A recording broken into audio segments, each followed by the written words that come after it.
Today I'm watching another video from the channel Yorak Hunt, one of the best YouTube channel names I've got to say, and I've watched a few of their videos before. Always very funny, a cool insight into Australian culture, life in Australia, an alternative look at that. This one is called the Australian School Camp Experience. So yeah, I didn't actually know that was a thing. I don't know what it means. Obviously I know like camp when it's in a sort of American context. Being from the UK, camp is not something we really have. I've never heard of it at British schools anyway. Australian school camp, so I'm guessing it's like some sort of trip you go away for a couple of days and do different things. Is that something you did? Do you know of this? Is it very common in Australia? I guess we'll find out the answer to some of those questions here, but yeah, let's have a look at this and learn more.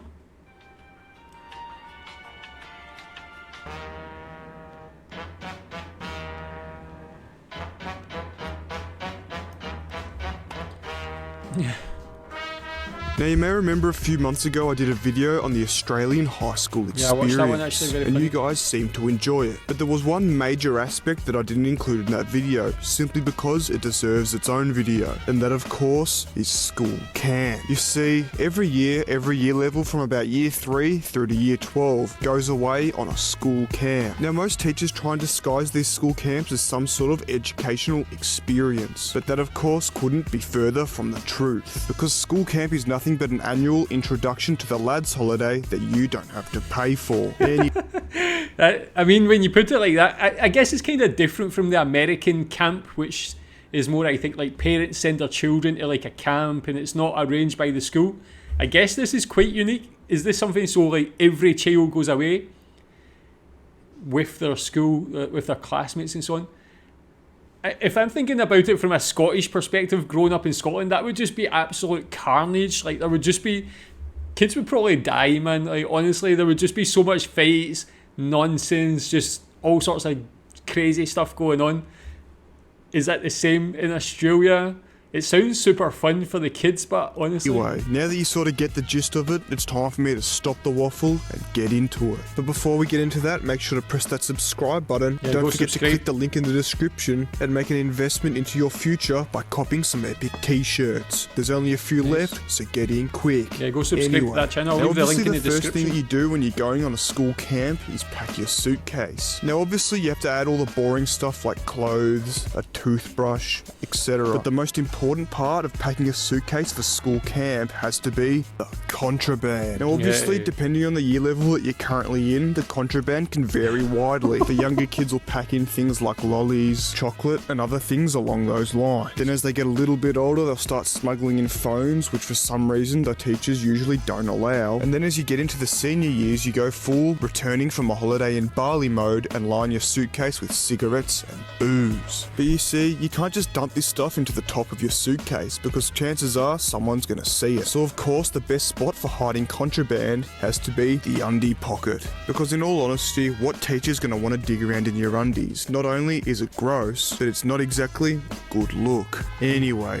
now that we've got past the contraband section, it's time to get into the bus ride there. Now the bus ride itself is also quite entertaining. Depending on how far the journey is, the longer that you're in the bus, the more time there is for shenanigans. Now first up we have that one kid who decided to pop into their local Coles or Woolworths on the way to school and got a 5-finger discount on just about everything in the lollies and chocolate aisle. Now during the bus ride, this kid turns the school bus into a rolling diabetes unit. Now usually kids are pretty stingy when it comes to handing out food like this, but due to the fact that he didn't pay for any of it, he just gives them away like he's on the Oprah Winfrey show. And that of course brings us on to our next kid. Yeah, that guy must have been super popular, man. There was kids like that in my school who would like steal things on the way to school, come into the classroom and just be like handing them out like Robin Hood.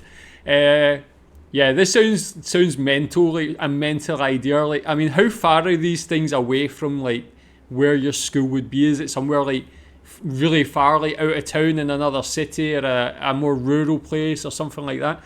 I've been on school trips, which are like you go on the bus for an hour or two and go to like a museum, a theme park, things like that. And even though those bus journeys can be absolutely mental, man, just kids hanging from the like the bit where you're supposed to be luggage and just madness. But like this, having the excitement of actually going for like basically like a lad's holiday, a kid's holiday, with all your mates.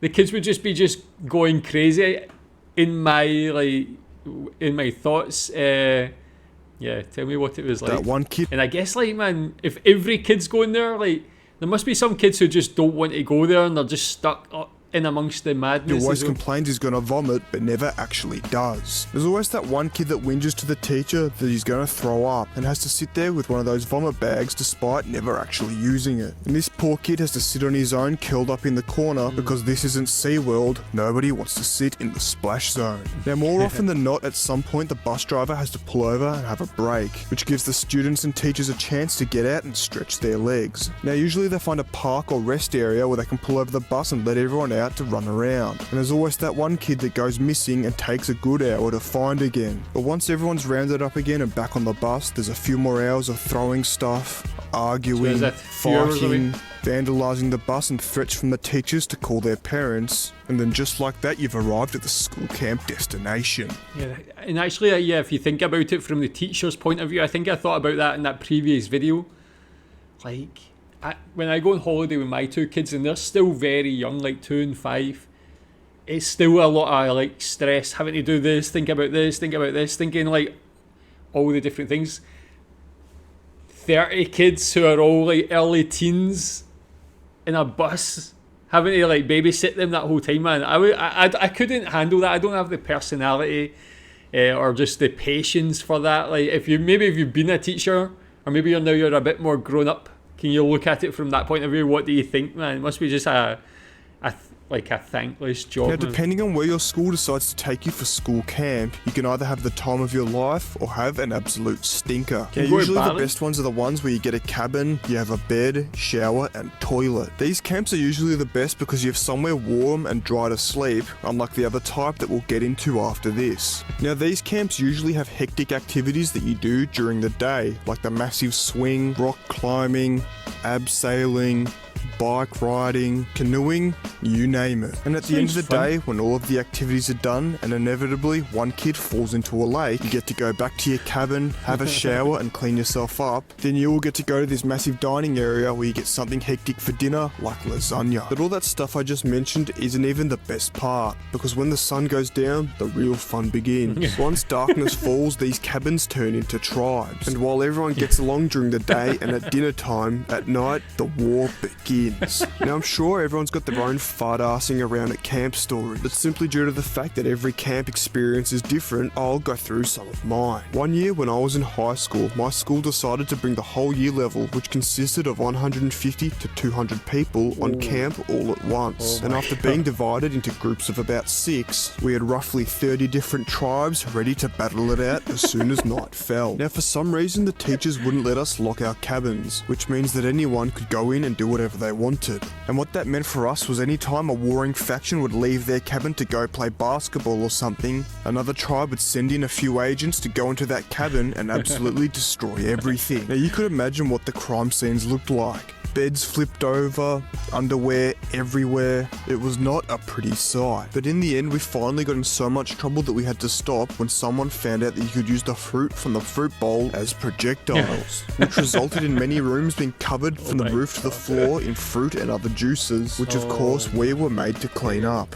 But by far the best decision that I made during that school camp was sneaking in a Bluetooth speaker as part of my contraband. Now, what you're looking at here is a layout of the cabins. And this one here, right on the very end, was mine. And on the other end was the teachers. Now, all night people had been getting caught running around and door knocking on the other cabins. And anytime this teacher heard it, he could just open this door and catch the perpetrator in the act. So I had to perfectly time a run from the door to this tree around here and back without getting caught, which I of course pulled off with ease, and then proceeded to play stupid noises and loud music all night, keeping everyone awake. Anyway, that's just one of my more tame camp experiences. I'm sure everyone's got their own stories, so make sure to drop them in the comments. Yeah, man, I'd love to hear about that. Again, like, being like a kid who would probably be more on this side of causing carnage, like, it actually sounds ideal, just getting a couple of days to just go away and just, like, cause madness. But, like, how strategic he was describing it is just hilarious. I mean, you can just imagine what those kids were getting up to, like how destroyed. Imagine even just owning the camp, like having to go in every day and check how destroyed your property is now just because of these like unruly kids. Anyway, that's enough about the good Craziness. camp. Now it's time to get into the stinker. These are the sort of outdoor ed camps where you sleep in a tent or under a tarp and have to shit in a bucket or a hole. Now these ones usually suck because if it rains or it's anything over 25 degrees, you're completely exposed to the Painful. elements. And mix that in with no showers for a few days, and swamp ass is going to be the least of your worries. Oh Now my I remember in year 9 going on one of these camps, and all they gave us to sleep under was a tarp. Now this would have been alright if we had something to prop the tarp up with, but unfortunately we were in the middle of a field and there was basically all to use to prop up the tarp. So for the first night of this camp, me and 2 others draped the tarp over an electric fence and slept under that. Now from my own memory and personal experience, these outdoor ed torture camps include hiking, rafting, sitting in a hole, and not much else. There's no giant swings, no rock climbing unless that's part of the hike, and at the end of the day you get to sleep on the floor in the same sweaty clothes you just hiked 20 k's in, and then you rinse and repeat for about 3 days. Now I remember when I was on this camp they gave us absolute rations, something straight out of World Vision. And while these rations were supposed to last us 3 days, people would break into the food storage at night when the camp instructor was asleep and absolutely pig out. Anyway, some important aspects of this camp include one kid breaking his ankle on the hike and slowing everyone down, one or more kids falling off the raft and straight into the river, leeches, and of course surviving off a diet of oats and damper. Now every school camp I'd been on prior to that had been an absolute blast, and this one was nothing short of an absolute stinker. Now obviously the best part of these outdoor ed camps is the bus ride home. Most people try and use the time on this bus to catch up on some sleep while they're sat on a comfortable chair and not sleeping on the ground. But of course there's always a few people that have to do the same thing that they did on the way up and be loud, annoying and obnoxious the whole way home on the bus. Now the bus ride home from either of these school camps is usually exactly the same. In both scenarios everyone's sleep deprived, whether it's from being up all night playing Fruit Ninja in other people's cabins or being up all night from the amount of rocks underneath your sleeping bag. At this point everyone's pretty much fucked. But then of course when you finally get back to school and get the chance to talk to the 2 kids that weren't allowed to go on camp because of behavioural issues, you'll either get to rub it in their face that you had the time of your life, or think to yourself, what am I doing with my life, when they tell you that they spent the last 5 days at home playing Fortnite. Anyway, with that being said, it's time to end. If you enjoyed this video, make sure to like, subscribe, comment and share, and don't forget to check the Go subscribe, man. I'll leave the link to that in the description. That is just amazing. Like, it's like so graphic, his descriptions, like I can really imagine it. Yeah, we never had anything like that in Scotland. At least in my school, maybe some other schools had it. We just had like your normal school trips, go for a day somewhere. That sounds, I mean, the second one there, like, I mean, it sounds tough when you're that age, but I'm sure it'll be still fun. Just being away with your mates and all that, and just, causing it. I want to hear people's experience, hear how common this is. Is this like really every school? Is this something that happens? What's your experiences going on this? Where did you go? How would you feel as a parent sending your kid to this? Would you be worried for them? Would you just think, oh, they're going to like enjoy themselves or cause trouble? Tell me more. Thanks.